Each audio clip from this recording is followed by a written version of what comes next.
Vamos a hablar pues de los curanderos, de los videntes, tarotistas, magos, etcétera, etcétera, y de su controvertida función. Hay quien habla de que hay algunos profesionales y otros no tanto. Hay quien dice que cómo se sabe que un curandero o un tarotista es profesional. No sé, ¿hay algún título reconocido? Eso te iba a decir, que conviene dejar claro que esto no es una ciencia, es decir, que quien espere llegar allí, que sea algo de 2 más 2, evidentemente no es. Habrá gente que tenga mejor prensa, gente que tenga peor prensa, ya depende de cada cual cuánto confíe o no confíe en estas personas. Una de ellas está hoy con nosotros, se trata de Anita Sanz, ella es profesora y clarividente. Un aplauso.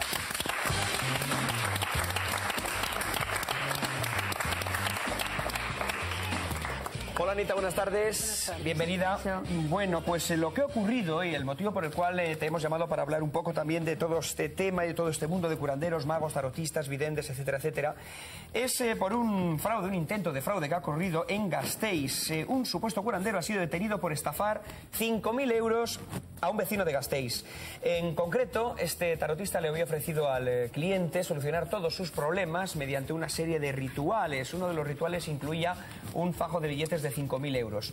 De todas formas, la supuesta víctima sospechó, le hizo bien, porque pudo ver cómo este curandero se escondía los 5.000 euros, que no eran para él, sino que simplemente eran para formar parte de un ritual. Vamos, que tenía motivo para sospechar, te quiero decir. El resto de la historia la tienen ustedes en este reportaje. El pasado miércoles, la Ertzaintza detuvo en Vitoria a un joven de 21 años que a punto estuvo de estafar 5.000 euros a un hombre al que prometió solucionar todos sus problemas mediante rituales mágicos. La detención se produjo sobre las 9 de la mañana, cuando la víctima, junto con un amigo, consiguió retener al presunto estafador en las cercanías de su portal cuando intentaba huir. Todo ocurrió hace pocas semanas, cuando el denunciante cogió un panfleto en la calle en el que se anunciaban los servicios de este supuesto mago, consistentes en arreglar cualquier tipo de problema amoroso, de salud o dinero a través de la magia.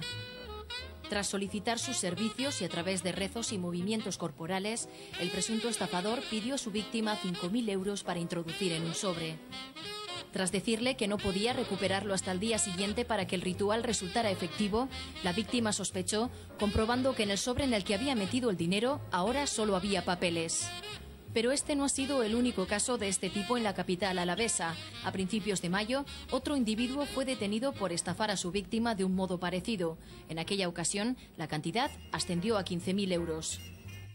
Pues ya le he escuchado a nuestra compañera Bea en este vídeo. 15.000 euros habían estafado a otra persona en Vitoria hace solamente unos meses, en el mes de mayo. O la capital alavesa se está convirtiendo en la capital de las ciencias, del mal, o algo está ocurriendo. Anita, ¿a ti qué te parece? ¿Que este tipo de timos son tan comunes o es que hay que dejarse timar y ya con un espíritu un poquito crédulo? O... No, yo estoy de acuerdo de que hay mucho timo, pero mucho. Concretamente yo vivo en la zona de Santander y a mí me han venido gente al despacho que yo he dicho, pero bueno, ¿cómo te has podido dejar engañar? Me han venido a mi despacho y resulta que van a una señora que le pide 100.000 pesetas y dicen, ya, pero bueno, es que tú no haces magia, pero es que esta señora hacía magia porque dijo que le había dicho que traería de casa un fardo de tanto dinero que era medio millón de pesetas. Bueno. Era lo único que tenía la mujer además y bueno, ya está perdido por supuesto. Se lo metía, tenía un truco muy simpático, se lo metía en una riñonera, le hacía una magia, decía que volvería al día siguiente, pero el candado se lo guardaba ahí a la llave, el candado y el estuche y todo se lo llevaba la dueña. Pues sí, pero al volverle 7 días, sí. Al 7.º día ya hay confianza, la mujer ya ha cogido confianza y da la vuelta al cuerpo de la otra tocándole con el estuche en toda la espalda. Y ella luego dice que no, que el dinero, que siempre estaba dentro del estuche. Pero bueno, mujer, cuando te pasó por la espalda, tú te das cuenta que se han hecho el cambio. Ritual está curioso. Hombre, de todas y dejar formas, medio millón de las antiguas pesetas también ahí, no sé, para un ritual. De todas formas, Anita, claro, todo esto de la videncia, todo esto de la quiromancia, pues lógicamente es una cuestión muy subjetiva, ¿no? O sea, la gente cree o no cree. Luego, claro, hablar de estafa aquí es muy difícil, porque a veces también poder demostrar que has cumplido con lo que te había pedido el cliente... No es fácil. Claro, decir, no, ya te he hecho una limpieza de espíritus de la casa. Claro, esto luego a la hora de demostrar es complicado, ¿no? O una limpieza de aura. Estoy cansada de ir. Yo me dedico con un grupo que tengo organizado en Santander de 12 personas. Tengo permiso del Ministerio Interior para investigar. Ya llevo 17 años investigando. Investigo en Santander, en Bilbao, bueno, he salido a otras zonas, incluso hasta el condado de Treviño. ¿Investigando qué? Investigando lo paranormal, todo lo paranormal que se relacione con avistamientos ovni, casas encantadas. ¿Y esto del permiso del Ministerio de Interior?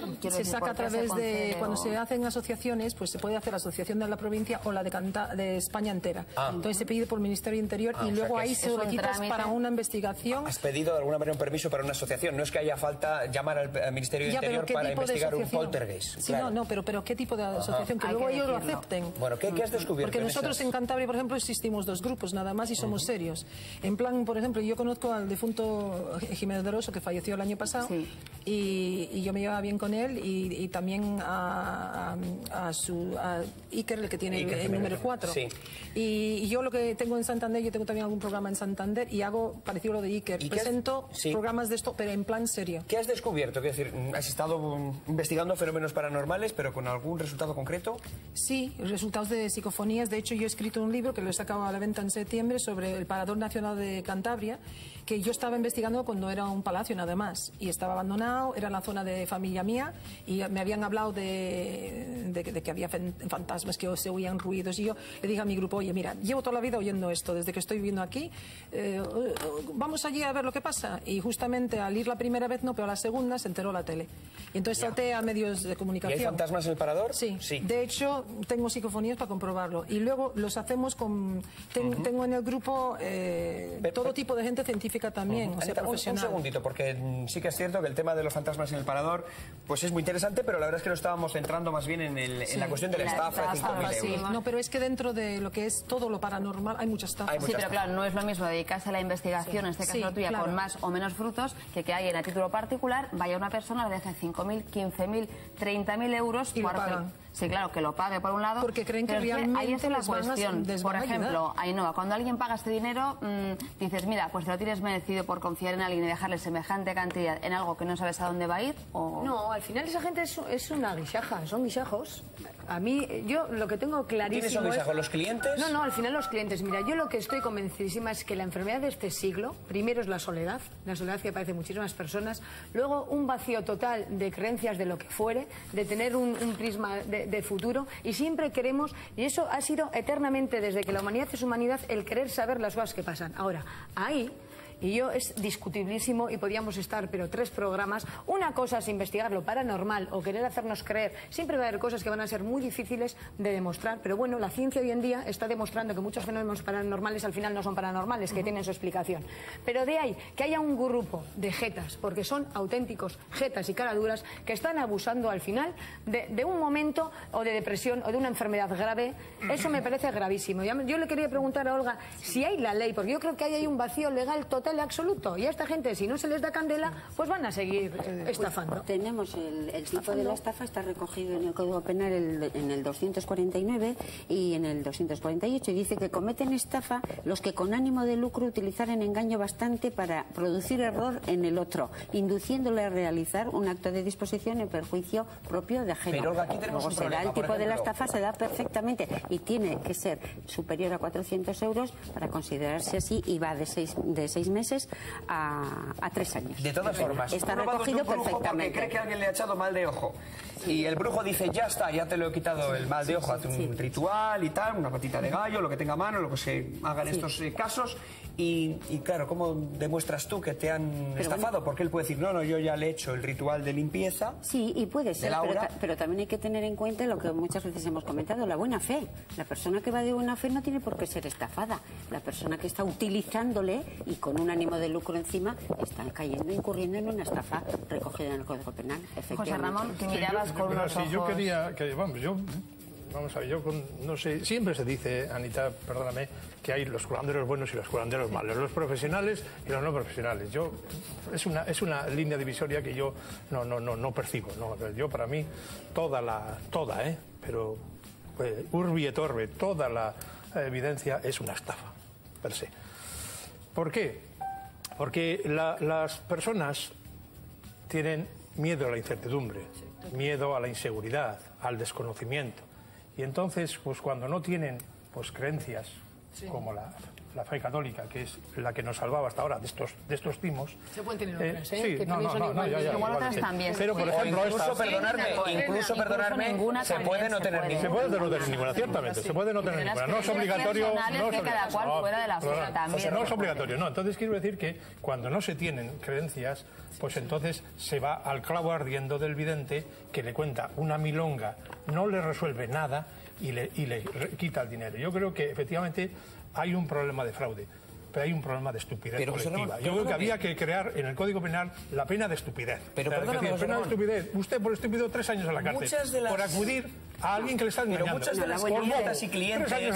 Taza y media. José Ramón, pero, y además... un segundito, muchas de los clientes y clientes que acuden a Videncia y tal son personas de gran regambre católica, es decir, son creyentes incluso de misa diaria. Pues está un poquitín equivocada. De todas las maneras, quiero decir que también conozco gente que ha ido a echarse las cartas teóricamente universitarios, con cierto... No, a echar las cartas de su negocio... La reina de España tiene su propio echador de cartas. Pues chicos, yo creí que la reina era una señora culta. No sabemos tampoco si la reina de España es universitaria, ¿eh? Lo que no se puede decir es que toda la gente que va a este tipo, pero lo que no se puede decir, y aparte me parece una falta de respeto por la cantidad de miles de personas que van a echarse las cartas o en un momento determinado a leerse la mano, es decir, que se merecen todo el respeto del mundo. Y por supuesto que no toda la evidencia es una estafa. Hay mucha estafa, pero hay también una parte de gente que es seria. Aquí tenemos la suerte en el País Vasco de haber tenido a Marichu Guller, una persona reconocida internacionalmente. Pero ¿cómo se demuestra esa seriedad?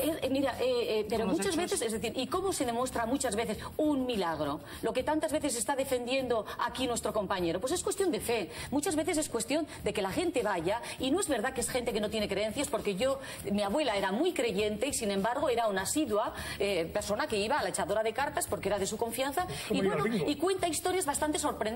Por ejemplo, cuando le dijo a una tía mía de que iba a abortar de gemelos en un viaje y lo vivió. Es decir, es cuestión de fe, y todo el mundo se merece un respeto, tanto la gente que va como la gente que no va. Ahora, eso no justifica para nada el que se haga una estafa, pero hay gente que trabaja muy seriamente estos temas y yo puedo hacer tonterías y no ser tonto. El mejor escribano es un borrón. Y hay gente que en un momento dirán, comete la tontería de un vidente, se gasta 500 euros o no sé qué, pues ha hecho una tontería. Pero ha hecho una tontería. ¿Pero por qué es una tontería? A ver, vamos a resolver nada, ¿de acuerdo? Bueno, yo para la cantidad de dinero que le han pedido a esta persona, para mí es una estafa. Eso es otra cosa. Yo vas a una consulta y te cobran 3, 4, 5 mil pesetas, pues dices tú, bueno, pues bien. Otros lo gastan en tabaco, otros lo gastan bebiendo, otros lo gastan en otros vicios. Ellos tienen el vicio, pues, de jugar las cartas. Pero lo que te quiero decir es que dentro de esto, como dice esta muchacha, pues que naturalmente yo me considero de los honestos. En Santander yo me conocen de la tele porque yo no salgo en la tele con las cartas, yo salgo con mis investigaciones, pero soy vidente. Entonces, no quita, ignorante no me pienso, tengo 3 carreras. Entonces, yo nací con videncia y la utilizo. Y utilizo siempre intentando ayudar. Muchas veces he ayudado a gente que no ha podido pagar la consulta y simplemente no les he cobrado, pero lo he hecho de todo el corazón. Ahora sí, siempre, yo pienso que las velas blancas, por ejemplo, yo tengo una fe tremenda en las velas. O sea, a mí hablas de velas y incluso en la iglesia, pues oye, los que somos católicos, en la misa, en la iglesia nuestra, siempre hemos quemado velas por algo. Será que atrae energía. Y yo sé que yo he dado clases en Valdecilla a médicos, y yo sé que ellos, siendo médicos, hombres de la ciencia, dicen que creen en las energías, que las energías existen. Y yo soy muy creyente que las energías funcionan y curan. Y esta gente, yo muchas veces que dicen que se curan porque le ha atendido un curandero, yo perdóname, pero hay curanderos que sí, que te cogen un hueso, te lo ponen en su sitio, que un médico igual no te lo ha hecho, porque yo lo he visto pasar a mucha gente. Pero yo te digo una cosa, hay mucho fraude. Pero las evidencias... Tenemos a Martín esperando. Un momento, Martín.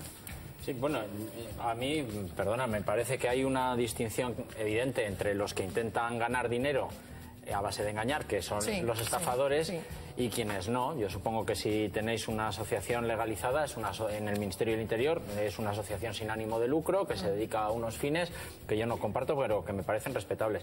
Ahora, la confianza que me merece en todo esto de lo paranormal en general es la misma. Es decir, hay evidentemente quien se intenta beneficiar y quien no. Sí, estoy pero de acuerdo, yo no tengo ninguna contigo. fe en ese sentido, lo cual no quiere decir que no funcione.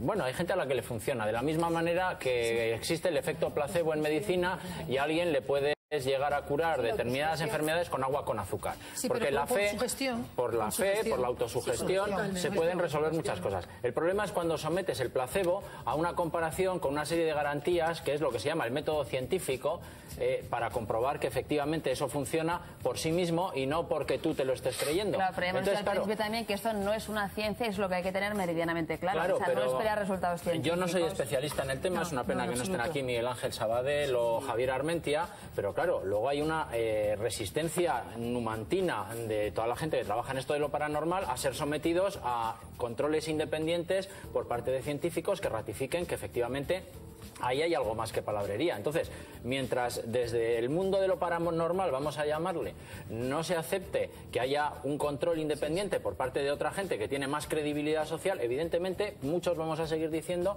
pues que es eso, que es muy respetable, quien quiera creer en ello que crea, pero yo desde luego no me creo nada de nada. Antonio. Vamos a ver, la historia está llena de un debate permanente que es la realidad. La realidad científica muchas veces se demuestra que no ha conducido a ningún sitio. Es decir, que ha habido unas equivocaciones monstruosas. La fe es una creencia, es una realidad, porque la fe se nace en el interior y no tiene por qué exteriorizarse. Es la propia creencia, y de mi propia creencia no me puede liberar nadie, ni me puede relevar nadie. Mi propia creencia tiene tanta jerarquía como decir que la Tierra es redonda. O sea que, vamos, por lo menos si mis últimas lecturas que iban en torno a esto no me han engañado, entre ellas la de Nistani y el gran japonés. Pero bueno, pero hay una cosa que además hay que separar. Ojo con los curanderos. Los curanderos es una forma de medicina en cierto momento. Por ejemplo, en el aparato óseo, los curanderos pueden ser unos perfectos expertos. En Galicia yo he visto médicos decirle, tienes en bajo, como llama la paletilla, es decir, tienes dislocado el hombro. Bueno, pues había unos curanderos que eran manos de oro, que te hacían así y te ponían en su sitio. Yo he visto hacer esto, poniendo un luchador japonés, volver a instalarle la clavícula que le había... Como un quiropráctico innato, ¿no? Como un quiropráctico. El don de la quiropraxis. Recibiendo una ciencia antigua y unas enseñanzas antiguas. Y después hay otra cosa... Pero ese tipo de curandero no habla de lo paranormal. No, pero perdón, la palabra paranormal para mí ya es absurda. La palabra paranormal para mí ya es absurda. Porque es decir que nosotros que estamos aquí decidimos qué es lo normal. Y claro, la Tierra fue plana durante muchos años y se navegaba y aquello era lo normal. Lo paranormal era decir que era redonda y algunos decían que era redonda y los quemaron. Claro, que no se conoce. Quería aprovechar ese comentario, Antonio. Las energías se suscitan en la vida. El juego de las energías es muy complejo. Es decir, en un momento que a ti te dice algo, alguien que te echa las cartas, te puede estar produciendo una reacción que es una realidad para ti. ¿Tú nunca has sido que te eche las cartas, Antonio? Oye, muchas veces. Sí, ¿y has pagado por ello? No, hombre, no, son todos amigos, hombre. Pero entonces no vale, hablamos de una consulta que se paga. Mira, un periodista que paga algo no es un periodista. No, ¿para qué nos vamos a engañar? Una cosita, mira. Hay una cosa interesante que comentabas hace poco, Antonio, que es el de abrir este tema en el mundo. Hay muchas culturas y, por ejemplo, la cultura animista en África y culturas caribeñas de países latinoamericanos es muy común consultar con videntes de distintas maneras, con distintas técnicas.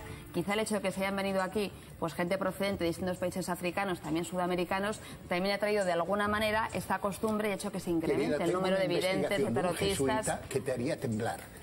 Un jesuita, amigo de mi mujer, gran experto en esas cosas, fue a Brasil para el vudú. Llegó y dijo nada más, he dado un informe tan absolutamente reservado que ni a ti te lo contaré. Pero he visto cosas que ponen los pelos de punta. He visto a gente empezar a enflaquecer hasta morir. Bueno, ¿por qué? Porque suscitó una energía. Una cosita, un momento, que tenga la oportunidad. Anita, ¿de acuerdo? Adelante.